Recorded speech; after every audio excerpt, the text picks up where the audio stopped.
સમાજ બહુ તાકાતવાર છે કે બાયલો છે, નપુંસક છે કે હિજડાઓની ફોજમાં એનું નામ છે, એ ખબર નથી પડતી. મને અંદરથી ઉઠતો એક અવાજ એવું કહી રહ્યો છે કે જેનામાં પ્રતિકારની, સહન કરવાની, તમારો વિરોધ કરવાની શક્તિ ના હોય, જે તમારી સામે અવાજ કાઢી પણ ન શકતો હોય, ઉઠાવવાનું દૂર, એ લોકો ઉપર જુલમ કરતો માણસ ગમે તેટલી મૂછો લાંબી કરે ને વળ ચડાવે, ગમે તેટલો શક્તિશાળી હોય, એ બાયલો જ છે, નપુંસક છે. એક તો હાડકા ઓગળી ગયેલા, શરીરમાં માંડ શ્વાસ આવતા જતા હોય એવા મા બાપ,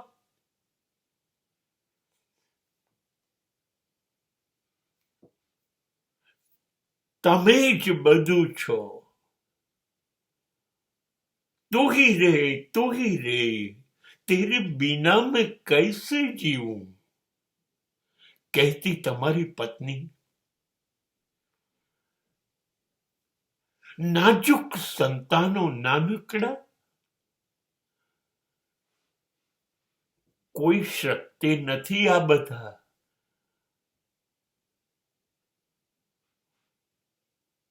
એની ઉપર તમે જુલમ કરશો, એની ઉપર ત્રાસ કરીને તમારી બહાદુરી સાબિત કરવાનો પ્રયત્ન કરશો તો તમે ખરેખર નપુંસક છો.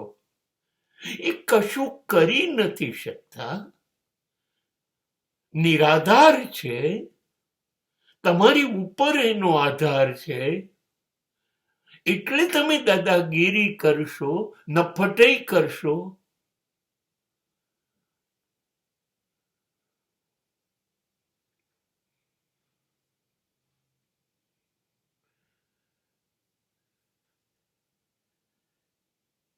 પણ મને એક વાતનો પાક્કો ભરોસો છે,